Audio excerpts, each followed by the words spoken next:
Welcome back, everyone, to another reaction video. Well, we're coming up this week on the 110th anniversary of the Battle of Jutland, which was the big naval battle between the German and British high seas fleets in May of 1916, and really kind of the only big naval battle between these two navies that had been engaged for several years in a naval arms race in the years leading up. Well, by the time of World War I, the British have won that naval arms race, but they both have significant fleets, and this is the one and only time we see them go toe-to-toe.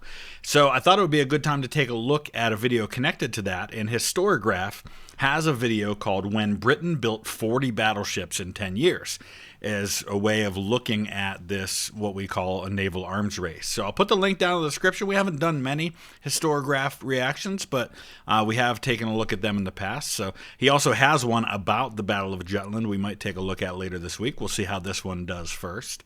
But before we dive into that one, I want to give a shout out, a thank you to Brian DeGroot for your support on Patreon. We've had a number of new patrons sign up this month, and I'm so grateful. A lot of new stuff happening on Patreon right now. Some of you have already been seeing that. You'll be seeing a lot more as we get further down the road. Let's dive in. On May 31st, 1916, the greatest and largest naval battle in history was fought in the North Sea. It saw the entire strength of the two most powerful navies on Earth clash in one enormous battle. So I should qualify what he said there two ways. One is he said the greatest naval battle in history. Number one, when we use that term greatest in history, a lot of people will come along and try to correct it with something that happened after. So number one, we could qualify it by saying, well, the greatest in history to that point, which would be absolutely true. The second would be, we could qualify it by saying that compared to anything that happened in World War II, it was the greatest between two surface fleets, right? So, obviously we have massive naval battles in World War II that are heavily dependent on air power. And so a lot of times these fleets aren't even seeing each other because they're just launching hundreds of aircraft at each other, places like Midway. So either way, I mean, this is, one of the greatest of all time in terms of two surface fleets lining up and going toe-to-toe with each other. The height of the First World War. But of the 64 British and German capital ships that fought at Jutland, only 6 had been afloat a decade earlier. The two fleets were the product of a furious shipbuilding race, featuring huge technological advancement and the biggest challenge to Britain's naval dominance in a century. And one of the things that's so challenging about the advances in technology that are happening is that because of the amount of time it takes to build one of these ships, by the time it's completed, a lot of times the technology is obsolete and you are retrofitting and you're upgrading and you're already building the next one that's going to up the ante a little more.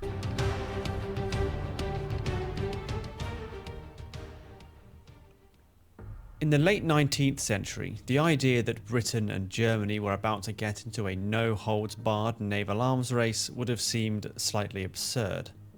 In 1897, Britain, as the world's leading naval power, possessed a fleet of some 45 battleships, compared to just 8 that were in service in the Imperial German Navy. This made Germany Europe's 5th naval power, and they barely featured in the Royal Navy's planning. Britain was focused... But also remember that, as we're looking at France number 2, Russia number 3, and then Italy number 4. Remember that France, Russia, and the British are kind of the old men in terms of European powers, whereas you get to Italy and Germany, they're relatively new nations as constituted. Instead on the risk of simultaneous wars against its traditional rivals, France and Russia, which is why they maintained a two-power standard, with battleship strength always at least equal to the next 2 largest navies combined. If anything, Germany was a natural potential ally for Britain against France and Russia, but the German Emperor Kaiser Wilhelm II did not really see it that way. So why would they be a natural ally? I mean, obviously, you got to remember, we look at all this and we think through the lens of the 2 world wars in which the British and the French and the Russians were all on the same side. But that wasn't the case at this point, right? You know, the British and the French are historically strong rivals to each other. And, I mean, the British and the Russians had been as well. And Kaiser Wilhelm is the eldest grandson of Queen Victoria, who at this point, his grandmother is still the queen in the UK. He wanted Germany to become a global power, with its own colonial empire and its own powerful navy. Yep. And if he had wanted that, he should have held on to Bismarck a little longer than he did. In 1897, the Kaiser appointed Rear Admiral Alfred Tirpitz to run the Imperial Navy Office, charging him with persuading the Reichstag to agree to fund the expansion of the navy. Tirpitz proved very able at this. By 1900, he had pushed through a plan to build 38 battleships, enough to give Germany the clear second largest navy on the planet. Which is a huge, huge deal for a country that hasn't historically been a naval power. They've always been a very strong land force. But, I mean, this is a massive shift in policy for them. Support for this was created by redefining Britain as Germany's main rival and the principal obstacle to her colonial ambitions. Yeah, that's a fascinating point he's making there, is that in order to justify such growth and expansion, you have to have a reason, right? And to paint the British as your enemy, you know, take the number one clear naval power over the last couple of hundred years and make them your rival, that's how you justify saying, yes, we need a massive navy because we need to be able to compete with them specifically. Tirpitz argued that the only way to deter Britain was with a very powerful fleet. This was called risk fleet theory, and the idea was that if Germany's fleet was sufficiently powerful enough, then Britain would never risk fighting it. It's détente. It's the exact same argument that's used during the nuclear arms race, right? If we have enough, they won't ever risk firing their nukes at us because it's mutually assured destruction at that point. Same kind of deal. Fear that the losses she would take would leave her unacceptably vulnerable to the French and the Russians. It was a nice idea on paper, but it hinged on the idea that Britain would do nothing at all in relation to the German challenge and remain without any allies of her own to call on. Which is fascinating when you think about all of this, because what ends up happening with Jutland is that the Germans, at least on the surface, no pun intended, win that battle from a tactical standpoint, from the number of casualties that are inflicted and the ships that are sunk. But they lose enough, and the power difference is great enough that they're not willing to risk their navy again in the future until the very end when they try to order them out at the last minute. But it ends up being Germany that's deterred from risking their navy, only to lose the whole thing anyway after the war. But that isn't what happened. Rapidly shifting its foreign policy in the face of sudden German antagonism, by 1904 Britain had concluded alliances with Japan and, most importantly, with France.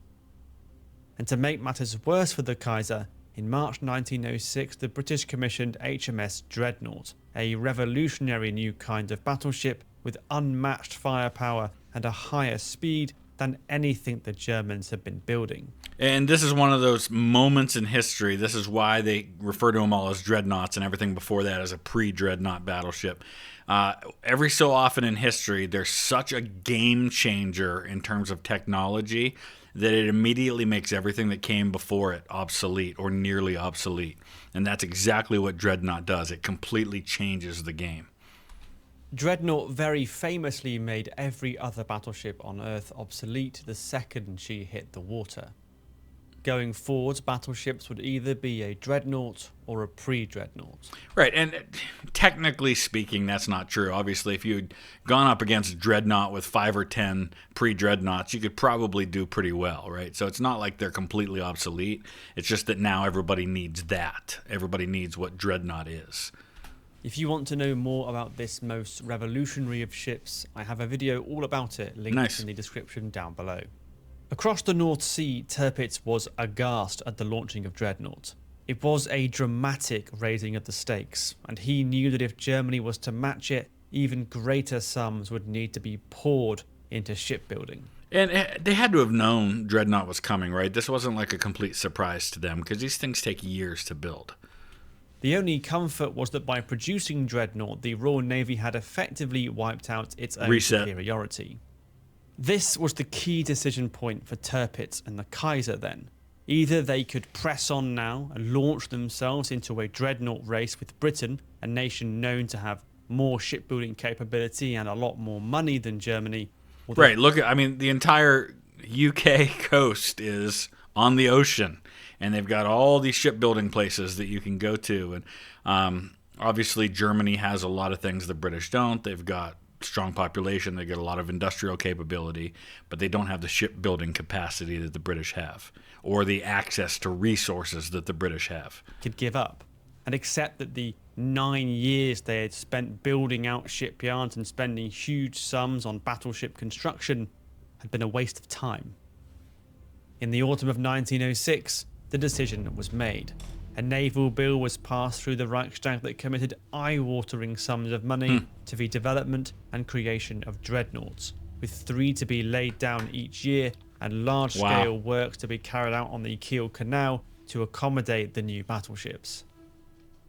But the Germans had not long got used to the idea of building dreadnoughts before the Royal Navy moved the game on again, commissioning in 1907 a radical new ship that took the dreadnought concept and applied it to the cruiser force.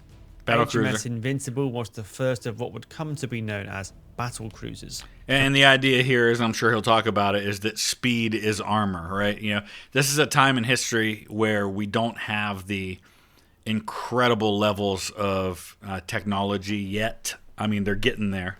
When it comes to accuracy with your guns, they're starting to become much more accurate, but you're not there yet. And so if you can go fast enough, it's difficult for a ship at range to be able to hit you. Combining the high firepower of battleships with the speed of a cruiser. Invincible featured 8 heavy guns that fired a shell with a diameter of 12 inches and a weight of 850 pounds. So what's going to be the next step, right? So, okay, now they've got faster ships. What can we do? Well, we can make our armor thicker. We can increase our speed. We can increase our accuracy. We can make our fuel more efficient. Our engines able to move larger amounts of weight. We can build bigger guns. You know, all of this is going to be happening. This was only 2 fewer guns than the Dreadnought, and Invincible had a top speed of 25 knots, 4 knots faster than her battleship cousin.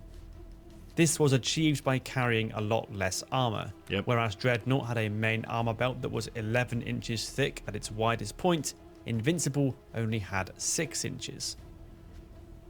This was typical of British ideas about capital ship design at this point, which was to prioritize speed and firepower over having lots of armor. And then you start getting into different kinds of armor. You have the all or nothing concept of armor, which is basically there's different ways. You have some people doing all or nothing, some people trying to protect everything. And, the idea is, do we armor the entire ship? Do we just armor the side? Do we armor the top? The deck so that plunging fire is less effective? Do we put everything that could blow up and that is vital closer to the center, to the core, and just protect that with inner belt armor? All these things. The idea was that bigger guns would give a longer range, which when combined with high speed would allow British battleships and battle cruisers to control the battle, choosing when to engage and being able to hit the enemy at a range where they could not hit back. In such a scenario, it was thought that armour might not be that important at all. Admiral Jackie Fisher, the British First Sea Lord, declared that speed is the best protection. Speed is armour. What counted was the ability to hit the enemy first, hit him hard, and keep hitting. Admiral Tirpitz saw things differently. According to him, the supreme quality of a ship is that it should remain afloat. Tirpitz believed that the best battleships were ones which could take a huge amount of punishment and carry on fighting. And, I mean, you could look at the battle that'll happen a few decades later between the Bismarck and the Prinz Eugen and the, is it the Prince of Wales or the King George? Yeah, I think it was, can't remember if it was Prince of Wales or King George V that was with the Hood. And the Hood was a battle cruiser that was built during World War I and got blown up by couple of precise hits by a battleship. German battleships and their own battle cruisers were designed with this in mind, with a rule that every battleship must have an armor belt at least equal in thickness to the caliber of its main guns, right, and that capital ships of all types must have a large number of small watertight compartments to aid survivability. If that meant giving up some firepower and speed, then so be it.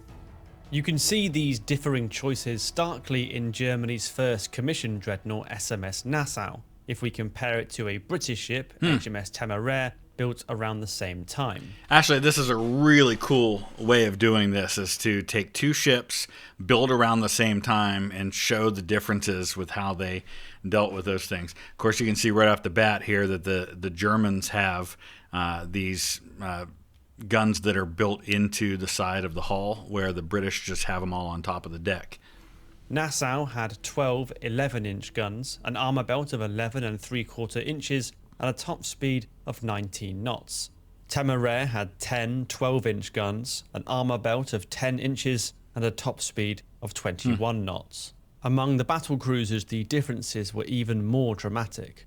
Whereas the German Moltke had an armor belt that was 11 inches thick in some places, the British Lion, built at the same time, had bigger 13.5-inch guns, a higher speed, and its armor belt topped out at just 9 inches. So as both sides launched themselves into a naval arms race, they had radically different ideas about what was best for capital ship design. And a knot of speed here or an inch of armour there may seem like quite a small amount to be disagreeing over, but these decisions, made in the design room years before anyone saw combat, were going to be literally life or death for thousands of sailors at Jutland. And this is all based on theory at this point, right? Because until you actually have them go into combat against an enemy that's shooting back at them, you're not going to know what the strengths and weaknesses really are. You're just operating on theory. And then that's why you have things like the Russo-Japanese War that are going to start to help you to see how all of this works when you actually see navies go toe-to-toe. 1916. But before either side could even think about what a fleet battle with these behemoths would look like, they knew they needed as many of them as they could get. And in those initial years of the dreadnought era, Britain and Germany were actually neck and neck, until suddenly they weren't.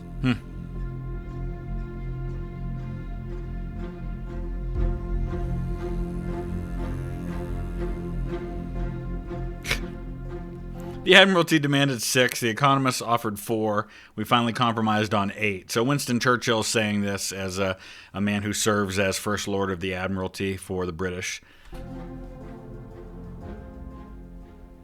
By the time the battleships Nassau and Temeraire were under construction in their respective dockyards, the Royal Navy was actually under quite a bit of financial pressure. The British government was trying to rein in naval expenditure to free up cash for other priorities, and the Navy's budget had declined every year since 1905, even as the cost of producing battleships had risen dramatically. To make this work, only 2 capital ships were ordered in 1908, the battleship Neptune and the battlecruiser Indefatigable. That this was a slowdown on previous years was bad enough, but I have to say one thing. The British do, unlike pretty much anybody else, names for battleships, right? Battleships and battlecruisers. For the most part, when you look at American battleships at this time, we're naming them all after states. That was what we did. Our battleships are named after states. Now, since we don't really do battleships, we name our submarines after states. So same deal with the British, or the Germans, they name theirs after people. So that's how you get the Tirpitz and the Bismarck and the Prinz Eugen. They're all named after generals and admirals. The mood of the Admiralty was worsened further when in March 1908 Tirpitz got another round of naval funding through the Reichstag, raising Germany's shipbuilding program to 4 dreadnoughts a year.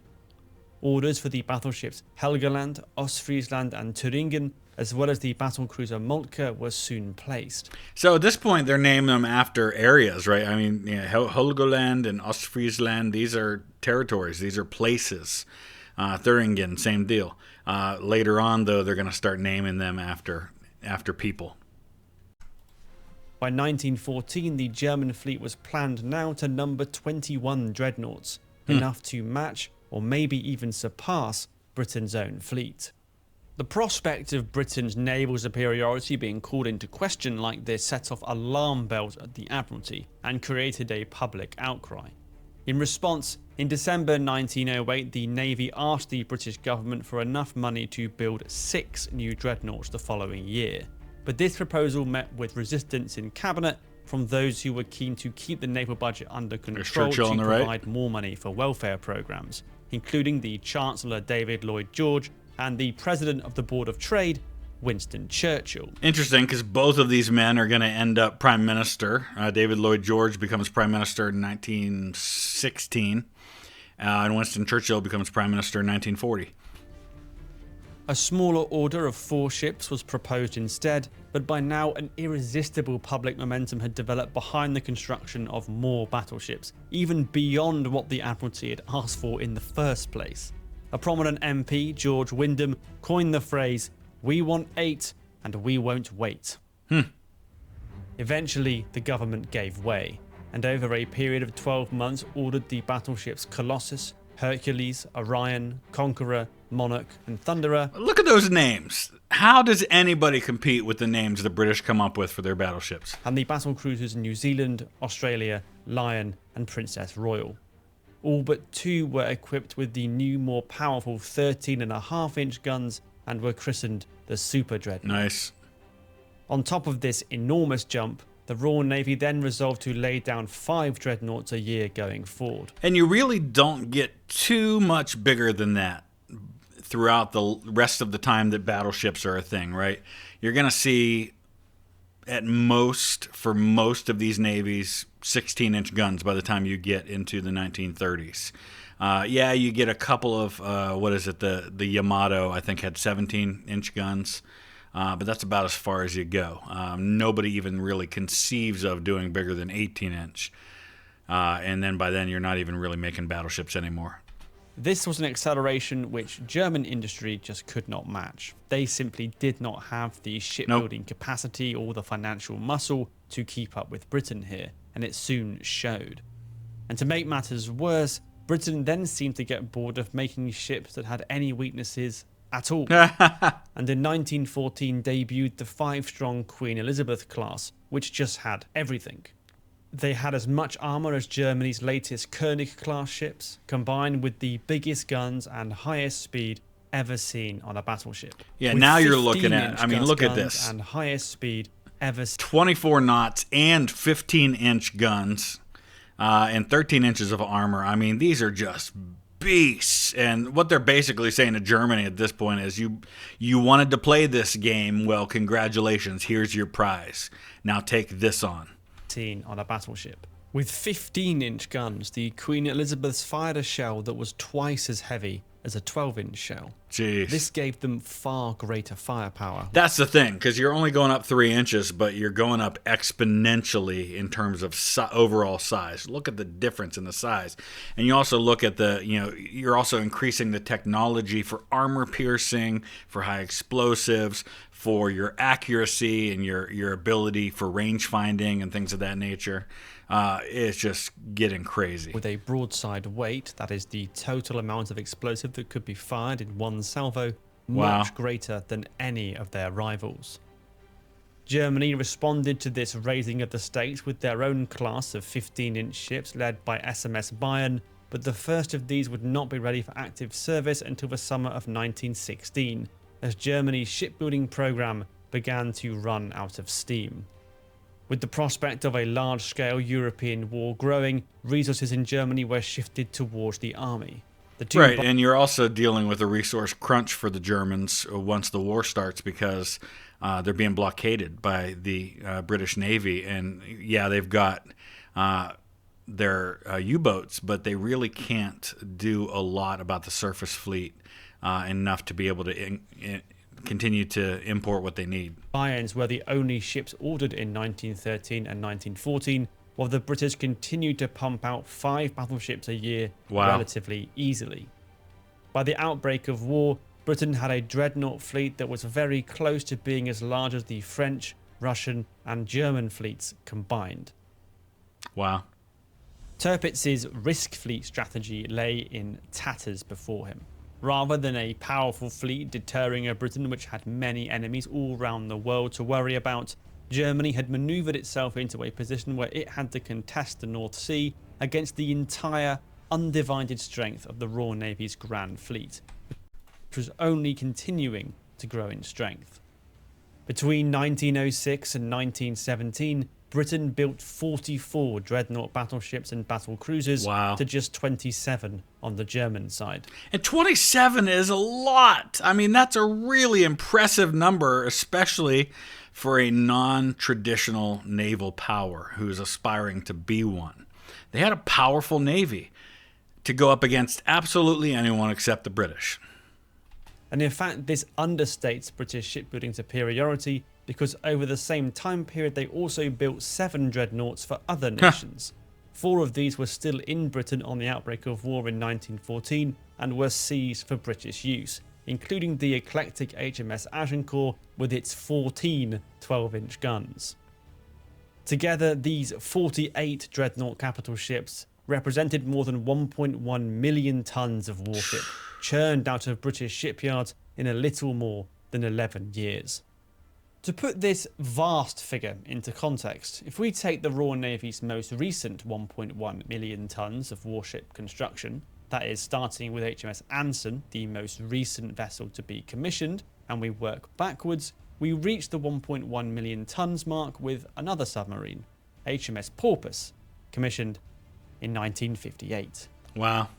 The assembly of what would become the Royal Now, granted, ships actually have gone back. I mean, other than aircraft carriers, ships are generally smaller than they were at the time being built, because we're not building battleships anymore. The British aren't building a ton of aircraft carriers. Navy's Grand Fleet and the German High Seas Fleet that would oppose it were colossal feats of engineering.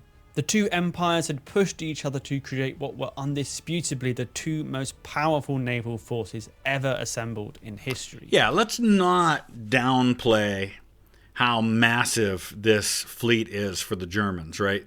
You know, we're looking at it in light of the comparison against the British, which is the right comparison to make in this situation. But compared to every other navy on Earth, I mean, it's quite impressive. And 2 years after the start of World War I, on May 31st, 1916, these two colossal fleets clashed. 57 capital ships in one place at one time, with control of the sea and perhaps the very course of the First World War. And one of my favorite little did-you-knows about that is that one of the men who was fighting in this battle was a turret officer aboard the HMS Collingwood, which is the future King George VI. Stake. The battle. And I know my British friends are going to say it's not the HMS Collingwood, because that would be saying His Majesty's ship. Yeah, it's just a Americanism. Jutland had arrived. And if you want to know more about it, then stay tuned, because I'm going to be telling the story of what I think is the greatest naval battle of all time, starting in the next video. Also, check out the poster That behind poster is me. really cool, and I'm actually going to order that. Hey, before you go anywhere, don't go anywhere yet.